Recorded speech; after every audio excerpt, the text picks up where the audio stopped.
আচ্ছা আপু আসছিলেন আমার কাছে এপ্রিলে, তাই না?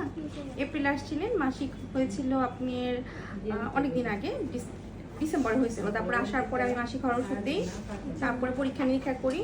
পরীক্ষা নিরীক্ষা করে কি কোনো সমস্যা পাইছিলাম? আমি শুধু ইউরিনে ইনফেকশন পাইছিলাম, আর কিছু পাইছিলাম না। আর তো আর কি পরীক্ষা নিরীক্ষা আপনি সব করাই ছিল আপু, তাই না?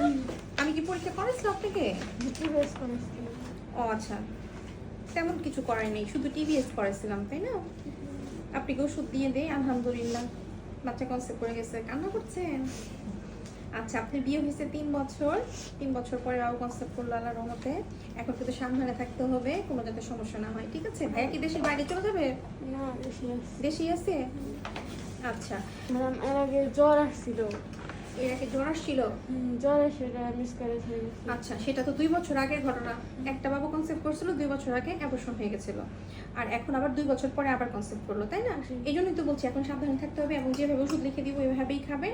সবাইকে কিন্তু আমি কাজ করতে বলি, বাট আপনাকে রেস্টে থাকতে দিচ্ছি। হ্যাঁ, আপনাকে রেস্টে থাকতে হবে। ওকে, ভাইয়া কেউ ডাক দাও, ভাইয়ের সাথে